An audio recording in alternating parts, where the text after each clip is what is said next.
பத்திரிகை ஊடக நண்பர்கள் முதற்கொண்டு அனைவருக்கும் இனிய வணக்கம். முதல்ல இந்த படத்தை பத்தி பேசுறதுக்கு முன்னாடி நான் இதுக்கு முன்னாடி மேடை ஏறின அந்த நினைவுகள் அதுக்கு ஒரு மாசம் ஆயிடுச்சு. அதுக்குள்ள என்னுடைய குரு, நான் எங்க போனாலும் எங்க பார்த்தாலும் காலை தொட்டு வணங்குற ஆர்பி சௌத்ரி அவர்களையும் பாரதி ராஜா அவர்களையும் இனிமே தொட்டு வணங்க முடியாது, மனதளவில் வணங்க வேண்டும். வனிதா சொன்ன மாதிரி கே ராஜன் சார். ஸோ எவ்வளோ மாற்றங்கள் நடக்குது. அதே மாதிரி இப்போ படத்துக்கு வரணும்னா முதல்ல தயாரிப்பாளர்கள் தினேஷ் அவர்கள் நான் அட்வான்ஸ் எனக்கு வீட்டுக்கு கொடுத்தீங்க. அதுக்கப்புறம் நான் பார்க்கவே இல்லை. இல்லை, செட்டில்மெண்ட் ஆயிடுச்சு.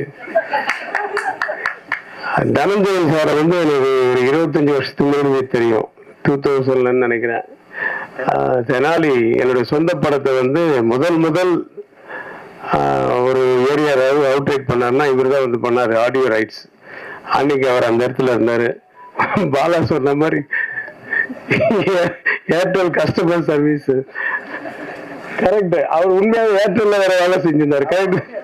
ஆமா, ஏன்னா அது அங்கிருந்து அதுக்கப்புறமா நான் ஒரு சீசன்ல பார்த்தா என் ஃப்ரெண்டு பெங்களூர்ல இருந்து ஃபோன் பண்றான். இப்ப எனக்கு ஏர்டெல்ல எனக்கு ஒரு பிரான்சைஸ் மாதிரி ஏதோ ஒரு இது பண்ணோம், சோலை பண்ண ஃப்ரெண்டு. ஆமா, அதுக்கு இல்லை இப்போ இல்ல அங்க தனஞ்சயன் ஒருத்தர், இப்ப அவர் தான் ஹெட்டு. அவர்கிட்ட நீங்க ரெக்கமெண்ட் பண்றீங்க. எந்த தனஞ்சயன்? அது முதல் ஆடியோ எல்லாம் வாங்கிட்டு. ஆமா, ஃபோன் பண்ணா ஓகே, உடனே மிட் நைட்ல ஃபோன் பண்ணா கூட எடுப்பாரு. கரெக்டா சொன்னா ஏர்டெல்ல. ஸோ அது மாதிரி ஒருத்தர் எல்லா இடத்துலயும் இருப்பார். அவர் இல்லாத இடமே இல்லை. ஏன்னா ஆக்சுவலா வீட்டுக்கு இந்த ஆக்டிவ் ப்ரொடியூசர்ஸ் கவுன்சில்ல இப்போ ஈசி மெம்பர்ல நீங்க உங்களை போட்டிருக்கோம், நீங்க மறுக்காம ஓகே சொல்லணும் அப்படின்னு சொல்லிதான் வந்தாரு. மறுத்து பார்த்தா அப்புறமா அவரு ஒய்ஃபோட அவர் வந்துட்டாரு. சரியா, ரொம்ப டிஸ்டர்ப் பண்ண முடியாது. அவர் தெரிந்து ஒத்துக்கிட்டேன். அப்பதான் சொல்றாரு, நீங்க இந்த படம் ஒன்று பண்றேன், நான் டைரக்டர் அனுப்புறேன், இந்த படத்துல நீங்க ஒரு ரோல் பண்ணோம், ஹீரோவுக்கு அப்பாவா அப்படின்ட்டு. நான் கதை கேட்டுட்டு சொல்றேன் சார் அப்படின்னு. அப்புறம் கதை கேட்டு அது ஒரு பெரிய கதை. மகேஷ் வீட்டுக்கு வந்த கதை கேட்கறதுக்கு, கதை சொல்றதுக்கு நான் சொன்னேன், என் கேரக்டர் மட்டும் கொஞ்சம் டீட்டெயிலா சொல்லு, அவுட்லைன் சொன்னா போதும், எனக்கு ஃபுல் கதைலாம் வேணாம், அவுட்லைன் ஆஃப் த ஸ்டோரி சொல்லு, நான் புரிஞ்சுக்கிறேன், என் கேரக்டர் மட்டும் கொஞ்சம் டீட்டெயிலா சொல்லு அப்படின்னு ஆரம்பிச்சா சார். அது நான் என்ன பண்ண, அன்னைக்கு ரூமுக்கு கூட்டு போகாம ஹால்லயே உட்கார வச்சுட்டேன். சரி, யாரும் வரமாட்டாங்க. சார், அந்த பொண்ணு எப்படி பயங்கரமா சத்தம் போட்டு பேசணும்னு முதல்ல ஹவுஸ் கீப்பிங் எட்டி பார்த்தாங்க. அதுக்கப்புறம் குக்கு எட்டி பார்த்தாங்க. அப்புறம் 3ஆம் மாடியில இருந்து என் ஒய்ஃப் வந்துட்டா. என்னங்க ஏதாவது பிரச்சனையா அப்படின்னு. இல்ல ஒண்ணும் இல்ல, அவனுக்கு இது தண்ணி காஃபி எல்லாம் வேற கொடுத்தாச்சு. காஃபி கொடுத்ததால ரொம்ப சூடா இருக்கான், மோர் கூட அப்படின்னு சொல்லி அப்படி அதாவது ஒவ்வொருத்தருடைய டைலாக்கையும் அவ்வளவு சத்தம் போட்டு பேசுவாப்புல. கொஞ்ச நேரத்துல அவன் போனதுக்கு அப்புறம் ஒரு 2-3 நாள் கழிச்சு ஒருத்தர் வீட்டுல இந்த படத்துல நடிக்கணும். அவங்க தனி அந்த அப்பா காரருக்கு தானே சார் அந்த அவங்கவுங்க கதையை சொல்ல ஆரம்பிச்சிட்டாங்க எங்க வீட்டுல. ஸோ வீட்டுல இருக்க அத்தனை பேருக்கும் கதை தெரியும். அந்த அளவுக்கு சத்தமா பேசக்கூடிய ஆளு. ஈவன் ஒவ்வொரு ஷாட்டுக்கு கூட நான் இந்த ஷாட்டை பத்தி சொல்லப்பா அப்படின்னா அந்த சில பேர் இருப்பாங்க, ரகுவரன் மாதிரி. முன்னாடி என்ன நடந்தது, பின்னாடி என்ன நடக்க போகுது, முதல்ல என்னன்னு டைட்டில் இருந்து பிகினிங் இருந்து சொல்லணும் எல்லாமே. இவர் அந்த மாதிரி இந்த ஷாட்ல என்னன்னு சொன்னா ஆரம்பிச்சாருன்னா டைலாக் நிறுத்தவே மாட்டாரு. அந்த மாதிரி டோட்டலா மைண்ட்ல ஊறி போய் பயாட் பண்ணி வச்சுட்டாரு எல்லாமே, டோட்டல் கண்டென்ட்டும்.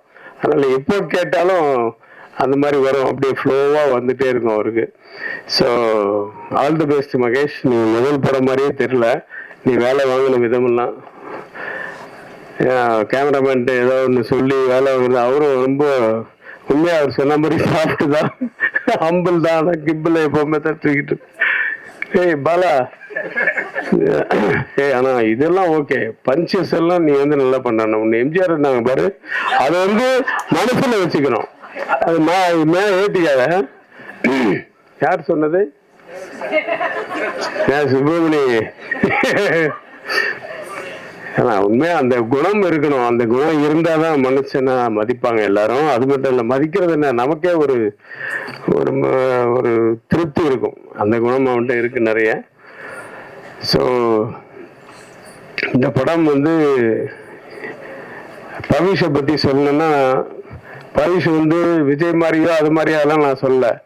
ஆனா நான் நிறைய சொல்லியிருக்கேன் உங்ககிட்ட, ஏய் சில ஆங்கிள் பார்க்கும்போது தனுஷ் மாதிரியே இருக்குப்பா அப்படின்னு சொல்லியிருக்கேன். ஸோ அது நீக்கு படம் பார்க்கும்போதும் அப்படிதான் தோணுச்சு. அதுவும் இல்லாம குரல் அந்த வாய்ஸ் கூட கொஞ்சம் அப்படியே தனுஷ் மாதிரி இருக்கு. அவருடைய ட்ரைனிங் நிறைய இருக்கு. ஆமா, இது செல்வா சார் நான் வீட்டுல பெரிய பண்ணலாம் கூட மாட்டியா? மாமா கரெக்ட். அவங்க அம்மா வருவாங்க 2-3 நாள் ஷூட்டிங். எல்லாருமே நான் வந்து சின்ன வயசுல இருந்து பார்த்தது. வனிதாவும் அப்படிதான், இந்த ஏஜ்ல இருந்து தெரியும். மஞ்சிகா பார்க்க வீட்டுக்கு போகும்போதெல்லாம் விஜய் சாரும் மஞ்சிகாவும் பார்க்கும்போது அப்ப இருந்து தெரியும். அது வந்து துள்ளலான ஒரு பொண்ணு தான். வாழ்க, நிறைய பயங்கரமா நீங்க ஃபேமஸா இருக்கீங்க. அது வந்து ஒரு தொழிலாவே அது வந்து யாருக்கும் பயப்படாம ரொம்ப கட்ஸா இருக்கிறவங்க சில பேர், ரொம்ப பேருக்கு பிடிக்கும். ஸோ அப்படி உங்களுக்கு நிறைய ஃபேன்ஸ் இருக்காங்க. ஸோ பவிஷ், உங்களுக்கு வந்து இந்த படம் வந்து 2வது படமா எனக்கு தெரியல. நான் உங்களோட பெர்ஃபார்ம் பண்ணும்போது நிஜமாவே நல்ல இன்ட்ரெஸ்ட் எடுத்து பண்ணக்கூடிய ஒரு ஆர்டிஸ்ட். அந்த ஹீரோயினோட எனக்கு 2 சீன் சின்ன பிட்டு தான் எனக்கு வந்து காம்பினேஷன் வந்தது. நாகதுர்கா அவங்க வந்து அவங்க நல்லா பண்ணாங்க.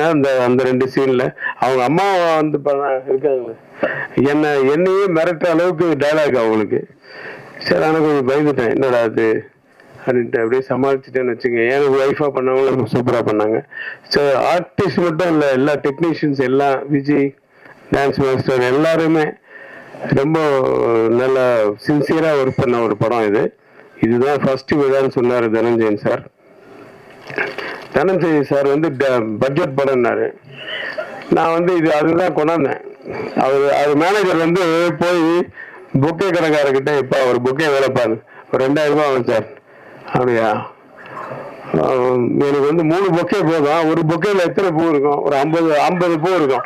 எனக்கு 5 பூவா வச்சு 5 பூக்கு மேல வைக்காது, 3 பொக்கே போதும், எல்லாம் டோட்டல் யூனிட் கொடுக்கணும்னு சொல்லி மேனேஜர் வாங்க வச்சிரு.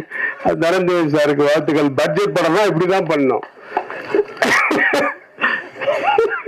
சூப்பரா. அது மாதிரி பாருங்க, அது வந்து ஒரு ஃப்ரண்ட்ல நிக்க வச்சு எல்லாரும் பொக்கே பிடிச்சிட்டு நில்லுங்கன்னு சொல்லி போட்டோ வர எடுத்துட்டாரு. எல்லாருக்கும் நாங்க பொக்கே கொடுத்துருக்கோன்ட்டு. சரி, அதுக்குதான் கொண்டாந்தாங்க.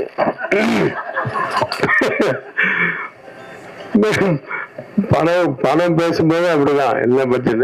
வனிதா வந்து எக்ஸ்ட்ரா ஒரு நாள் நடிச்சாங்கன்னா நான் காசே வாங்கல அப்படி இப்படி, நான் கூட தான் எக்ஸ்ட்ரா நடிச்சேன். எங்க கொடுத்தீங்க? எனக்கு பேசுறத விட ஒரு நாள் எக்ஸ்ட்ரா தான் நடிச்சேன். அதுவும் மிட் நைட் வந்து நடிச்சேன். எப்படி பாருங்க, லாஸ்ட்லி அப்படி இருக்காங்க. அவங்க ஒரே ஊருப்பா, அதனால சொன்னேன். ஏன்னா என் படத்துல 2 பேரும் ஹீரோ ஹீரோயினா நடிச்சாங்க. நான் அவனுக்கு அப்பா, இவருக்கு அப்பா, தனுஷுக்கு அப்பா, நிறைய பேருக்கு அப்பா ஆக்கிட்டாங்க என்ன. ஸோ ரொம்ப சந்தோஷமா இருக்கு இந்த நடிப்பு தொழிலும். ஆனா போர் அடிக்குது. ஏன்னா நடிப்புன்னு வந்து கட்டுன்னு சொன்னா மைண்ட் ஃப்ரீ ஆயிடுது. ரொம்ப போர், அப்படி இருக்கும் தூக்கமா. மறுபடியும் சார் ஷார்ட்டு கூப்பிடுறாங்க அப்படின்னா மறுபடியும் வரும். ஆனா அது டைரக்டர் ஆனா ஒரு மைண்ட்ல இருக்கும் பாருங்க, 1000 விஷயங்கள் இருக்கும் இல்லையா? அடுத்த காஸ்டியூம் என்ன, அடுத்த ஷார்ட் என்ன, அடுத்த மாசத்துக்கு என்ன சிஜிக்கு ஷார்ட் எப்போ ரெடி பண்ணும், அடுத்த லொகேஷன் என்ன, ஐயோ எல்லாமே மைண்ட்ல போட்டு அந்த சேம் டைம் வந்து எல்லாரையும் சமாளிச்சு பண்ணக்கூடிய ஒரு தொழில் அது டைரக்ஷன்ன்றது. அதுல வந்து கிரேட்டான ஒரு நபர். அதை இன்னும் மறக்கவே முடியல. அதை பத்தி வீடியோஸா ஆரம்பிச்சு அவரை பத்தியே தான் போட்டுட்டு இருக்காங்க பாபுராஜா சார். அன்னைக்கு பார்த்தா எங்க ஷூட்டிங், சரி ஷூட்டிங் முடிச்ச உடனே நான் அன்னைக்கு நைட்டு, ஏன்னா இப்பெல்லாம் எங்க பகல்ல எடுக்கிறாங்க, இந்த யூத் பசங்க நைட்ல தான் ஷூட்டிங் எடுக்கிறாங்க. சரி ஷூட்டிங் முடிச்சு மறுநாள் காலம்புரை போய் பார்க்கலான்னு பார்த்தா அதுக்குள்ள தேனிக்கு கொண்டு போயிட்டாங்கன்னு சொன்னாங்க. சரி பார்க்க முடியாம போச்சு. இப்போ ஷூட்டிங்ல அவருடைய போட்டோ வச்சு இரங்கல்லாம் தெரிவிச்சோம். ரொம்ப கஷ்டமா இருந்தது. ஏன்னா ஒரு இண்டஸ்ட்ரியே திருப்பி போட்ட ஒரு மனிதர், ஒரு இயக்குனர், அவருக்கு முன்னாடி நம்ம எல்லாம் ஒண்ணுமே இல்லை. ஸோ அப்பேற்பட்டவர், அவருடைய ஆத்மா சாந்தி அடையணும். சௌத்ரி சார் ஆத்மா சாந்தி அடையணும். ராஜன் சார் எல்லாருடைய வாழ்த்துக்களோட இந்த படம் மிகப்பெரிய வெற்றி அடைய எல்லாம் இல்லை இறைவனை வேண்டி விடைபெறுகிறேன். நன்றி, வணக்கம்.